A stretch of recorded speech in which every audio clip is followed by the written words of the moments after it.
साल 2005 में भारत और श्रीलंका के बीच खेले गए मुकाबले में नए नए आए लंबे बालों के MS धोनी ने पूरी दुनिया को हिला के रख दिया। श्रीलंका की टीम ने पहले बल्लेबाजी करके भारत को एक विशाल रनों का टारगेट दिया और उसके बाद श्रीलंका के खिलाड़ी घमंड में आकर धोनी को कहने लगे कि ये कोई T20 नहीं जो तू 1-2 छक्के लगाकर फिनिश कर देगा। लेकिन उसके बाद धोनी ने मुथैया मुरलीधरन और चामिंडा वास जैसे खतरनाक गेंदबाजों के सामने ऐसा तांडव मचाया कि हर कोई बस देखता रह गया और वही पारी हमेशा के लिए अमर हो गई और दुनिया को बता दिया कि धोनी जैसा फिनिशर शायद ही कभी देखने को मिलेगा। 31 अक्टूबर 2005 जयपुर के सवाई मानसिंह स्टेडियम में जहां होने जा रहा था भारत और श्रीलंका के बीच एक ऐतिहासिक मुकाबला। एक तरफ श्रीलंका के पास कुमार संगकारा, सनत जयसूर्या, मारवन अट्टापट्टू और महिला जयवर्धने जैसे दिग्गज बल्लेबाज थे, तो वहीं दूसरी तरफ भारत के पास भी वीरेंद्र सहवाग, सचिन तेंदुलकर, राहुल द्रविड़ और MS धोनी जैसे खतरनाक बल्लेबाज मौजूद थे, जिनमें से एक भी बल्लेबाज अगर टिक जाए तो पूरी टीम पर भारी पड़ सकते थे। इसी बीच टॉस के लिए दोनों टीमों के कप्तान आते हैं और श्रीलंका के कप्तान टॉस जीतकर पहले बल्लेबाजी करने का फैसला लेते हैं और इसके साथ ही मैच शुरू होता है। श्रीलंका की ओर से बल्लेबाजी करने आते हैं कुमार संगकारा और सनत जयसूर्या, एक ऐसी खतरनाक जोड़ी जिसके सामने बड़े से बड़ा गेंदबाज भी बेबस नजर आता था।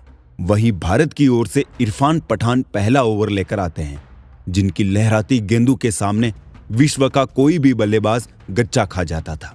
खैर मैच शुरू होता है और इरफान पठान अच्छी शुरुआत करते हैं, लेकिन संगकारा ओवर की आखिरी बॉल पर शानदार चौका लगा देते हैं और फिर अगले ओवर में भी संगकारा एक और चौका ठोककर इशारा कर देते हैं कि आज बॉलरों को छोड़ने वाले नहीं हैं और वही जयसूर्या के बल्ले से एज लगकर एक और चौका आ जाता है। अब दोनों बल्लेबाज संभल कर बल्लेबाजी करते हैं और टीम का स्कोर 5 ओवर के बाद 27 रन पर पहुंच जाता है। इसी बीच अगरकर के ओवर में जयसूर्या को हाथ खोलने का मौका मिला, जिस पर तगड़ा चौका ठोक देता है, लेकिन उसके बाद अजीत अगरकर अच्छी वापसी करते हैं और जयसूर्या को बोल्ड करके भारत को जबरदस्त शुरुआत दे दी। जयसूर्या के आउट होते ही पूरे मैदान में भारतीय दर्शक खुशी से झूमने लग जाते हैं।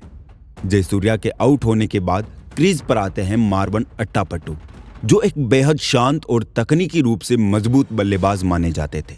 लंबी पारी खेलने में माहिर और मुश्किल हालात में टीम को संभालने की काबिलियत रखते थे। वहीं 10वें ओवर में कुमार संगकारा बेहतरीन कवर ड्राइव खेलते हैं और गेंद को सीमा रेखा के बाहर 4 रनों के लिए पहुंचा देते हैं।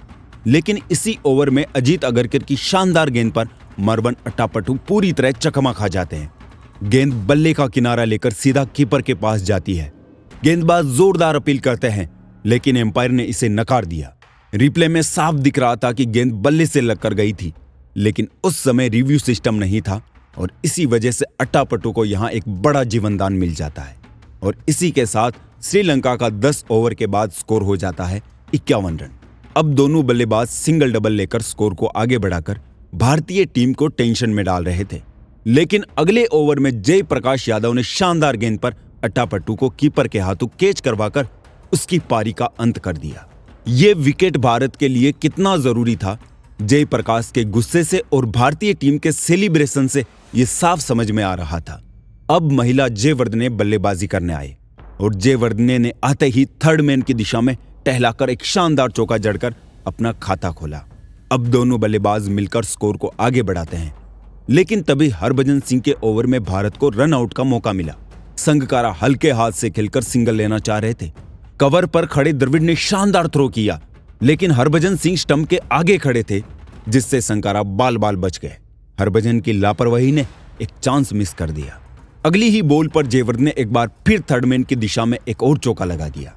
आज दोनों बल्लेबाजों को देखकर लग रहा था कि ये जयपुर की मिट्टी में भारत का नाम खराब करने की कसम खाकर आए हैं और तभी एक सिंगल लेकर संगकारा अपना अर्धशतक भी पूरा कर लेते हैं। इसके बाद तो संगकारा भारतीय गेंदबाजों पर भूखे शेर की तरह टूट पड़े और चौकों की बौछार करने लगे।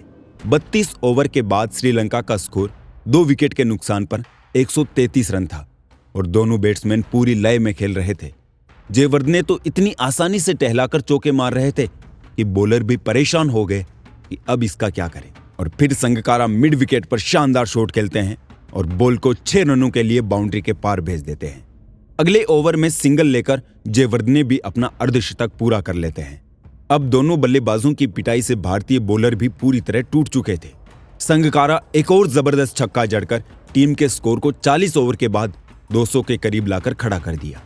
श्रीलंका अब पूरी तरह से मजबूत स्थिति में था और फिर सिंगल लेकर संगकारा ने अपना शानदार शतक भी पूरा किया और टीम को 200 के पार पहुंचाया। अब 10 ओवर का खेल बाकी था और 8 विकेट हाथ में थे। फिर इसके बाद दोनों बल्लेबाज आक्रामक अंदाज में बैटिंग करने लगते हैं और चौके छक्कों की बौछार करने लगते हैं। भारत अब पूरी तरह दबाव में आ गया। अगर भारत को यहां से वापसी करनी है तो विकेट की जरूरत थी और आखिरकार वो विकेट लेकर आए अगरकर जयवर्धने को सहवाग के हाथों कैच करवाकर इस साझेदारी को तोड़ा। जयवर्धने 71 रन की तूफानी पारी के बाद पवेलियन लौटे। काफी देर से शांत भारतीय दर्शक और खिलाड़ी जश्न मनाने लगते हैं, लेकिन क्रीज पर अभी भी संगकारा खूंटा गाड़े खड़े थे और जबरदस्त चौके छक्के जड़ रहे थे। आखिरी कुछ ओवरों में परवेज महरूफ की 33 रनों की आक्रामक पारी और संगकारा के 138 रनों की नाबाद पारी के बदौलत श्रीलंका ने 298 रनों का विशाल स्कोर खड़ा कर दिया। इतने बड़े स्कोर के बाद श्रीलंका अपनी जीत पहले ही मान चुका, क्योंकि श्रीलंका के पास एक से बढ़कर एक घातक गेंदबाज थे, जिनमें चामिंडा वास और मुरलीधरन जैसे गेंदबाज शामिल थे। अब भारत के सामने 299 रनों के विशाल स्कोर को चेज करने की चुनौती थी। आगे ये मैच बहुत ही रोमांचक होने वाला है और MS धोनी ने इस मैच में ऐसा तांडव मचाया था कि उसके बाद आज दुनिया उन्हें फिनिशर के रूप में जानती है। तो वीडियो को लास्ट तक पूरा जरूर देखें। भारत की तरफ से सचिन तेंदुलकर और वीरेंद्र सहवाग सलामी बल्लेबाज के रूप में क्रीज पर आए। एक तरफ थे क्रिकेट के भगवान तो वहीं दूसरी तरफ अपने बल्ले से आतंक मचाने के लिए मशहूर वीरेंद्र सहवाग। श्रीलंका की तरफ से गेंदबाजी की शुरुआत कर रहे थे चामिंडा वास, जिनकी तेज बॉलिंग के सामने विश्व का कोई भी बल्लेबाज टिक नहीं पाता था। लेकिन सहवाग अपने ही अंदाज में पहली बॉल पर करारा प्रहार करते हैं और गेंद 4 रनों के लिए बाउंड्री के पार चली जाती है और इसी के साथ भारत की धमाकेदार शुरुआत हो जाती है।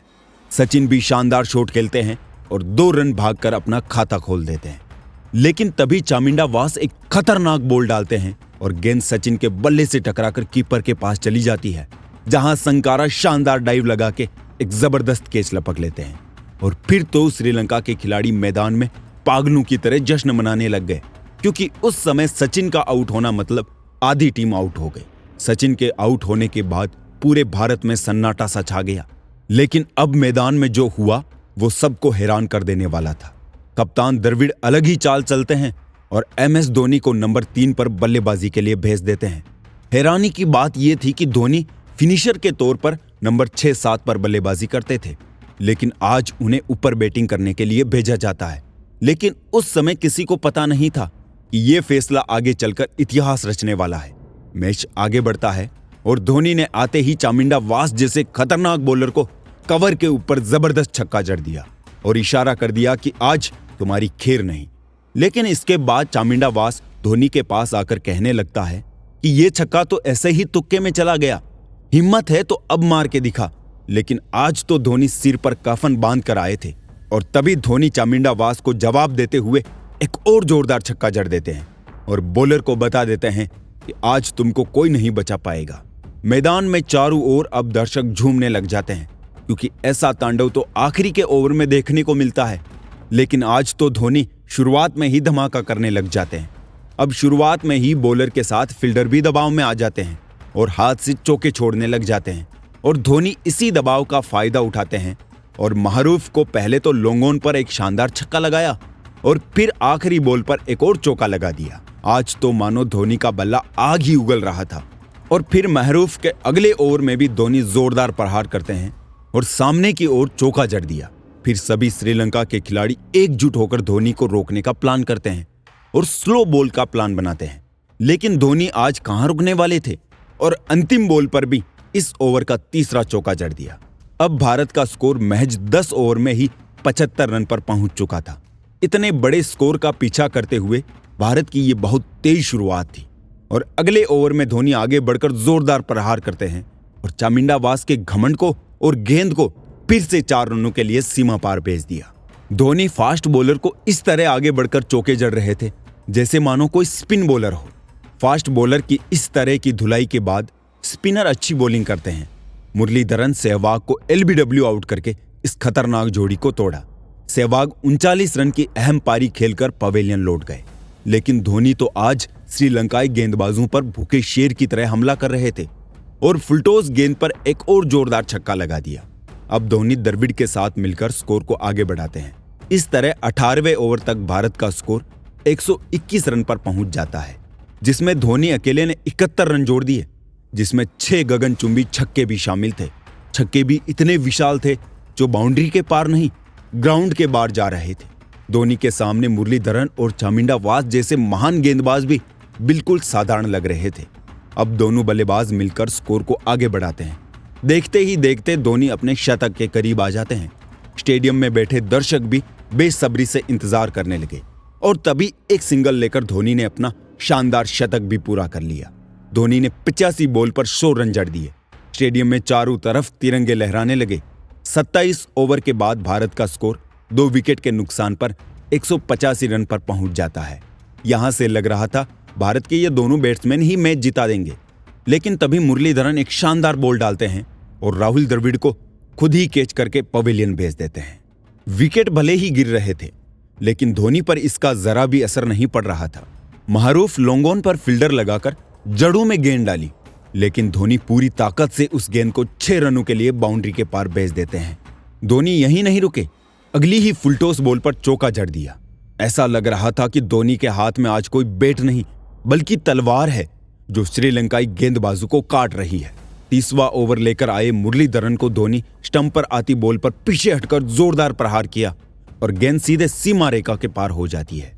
उस शॉट को रोक पाना किसी भी फील्डर के लिए नामुमकिन सा था। अगला ओवर लेकर आए दिलशान को भी धोनी आड़े हाथ लेते हैं और खड़े खड़े ही गेंद को 6 रनों के लिए भेज दिया। लेकिन काफी देर से बैटिंग कर रहे धोनी के पैरों में क्रैम्प्स आ जाते हैं और दर्द से तड़पने लगते हैं। लेकिन धोनी ने आज ठान लिया कि भले ही पैर काम ना करे, खड़े खड़े ही मैच को खत्म करके ही लौटेंगे, क्योंकि अब यहां से भारत को मैच जीतने के लिए 19 ओवर में 86 रन और बनाने थे और 7 विकेट अभी भी हाथ में थे। लेकिन जिस तरह की श्रीलंकाई टीम थी, वो आखिरी गेंद तक मुकाबला नहीं छोड़ती थी। धोनी के दर्द के कारण सहवाग रनर के रूप में मैदान पर आते हैं। खैर मैच आगे बढ़ता है और मुरलीधरन की गेंद पर धोनी जोरदार प्रहार करते हैं। गेंद खड़ी हो जाती है, लेकिन किस्मत आज धोनी के साथ थी, इसलिए गेंद सेफ जोन में जा गिरी और तभी भागकर 2 रन पूरे कर लिए और इसी के साथ एमएस धोनी अपने 150 रन भी पूरे कर लेते हैं। अब स्टेडियम में चारों ओर तालियों की गड़गड़ाहट होने लगती है और दर्शक झूमने लग जाते हैं, क्योंकि जयपुर में आज धोनी के बल्ले से चौके और छक्कों की बारिश हो रही थी। लेकिन तभी दिलशान शानदार डिलीवरी डालते हैं और युवराज सिंह को बोल्ड कर देते हैं। युवराज के आउट होने के बाद श्रीलंका अब धीरे धीरे वापसी करने लगता है और अगले 5 ओवर तक भारत को एक भी बाउंड्री नहीं मिली। अब दबाव भारत पर भी बढ़ने लगता है। तभी वेणुगोपाल राव आगे बढ़कर लॉन्ग ऑन पर शानदार छक्का जड़कर बढ़ रहे दबाव को कम किया। इसके बाद दोनों बल्लेबाज सिंगल डबल के साथ स्कोर को आगे बढ़ाते हैं और भारत को जीत के करीब पहुंचा देते हैं। अब जीतने के लिए 20 रनों की आवश्यकता थी। तभी धोनी ने चंदना की गेंद पर कवर की दिशा में फ्लैट 6 लगा दिया। भले ही धोनी दर्द से तड़प रहे थे, लेकिन उनका बल्ला तो आज बिजली की तरह चल रहा था। उस समय किसी भी विकेट कीपर बल्लेबाज का सर्वाधिक स्कोर गिलक्रिस्ट के नाम था, 172 रन, जिससे धोनी मात्र 3 रन दूर थे। तभी धोनी ने एक और गगनचुंबी छक्का जड़कर गिलक्रिस्ट के उस रिकॉर्ड को तोड़कर अपने नाम कर लिया। अब यहां से भारत को जीतने के लिए मात्र 2 रन की जरूरत होती है और क्रीज पर खड़े थे एमएस धोनी और फिर धोनी के बल्ले से आया वो ऐतिहासिक छक्का, जिसकी बदौलत भारत 298 के विशाल स्कोर को आसानी से चेज कर लेता है। तो दोस्तों, ये थी जयपुर के सवाई मानसिंह स्टेडियम की वो ऐतिहासिक शाम जब माही के बल्ले ने आग उगली थी और दुनिया को बता दिया था कि क्रिकेट का नया फिनिशर आ चुका है। आज भी जब हम उस 183 रनों की पारी को देखते हैं तो रोंगटे खड़े हो जाते हैं। आपको धोनी की इस पारी का सबसे पसंदीदा शॉट कौन सा लगा, कमेंट्स में जरूर बताइएगा। अगर आपको ये वीडियो और पुरानी यादें ताज़ा करना अच्छा लगा तो वीडियो को लाइक करें और ऐसे ही क्रिकेट के सुनहरे पलों के लिए हमारे चैनल को सब्सक्राइब करना ना भूले। मिलते हैं अगले वीडियो में, तब तक के लिए जय हिंद।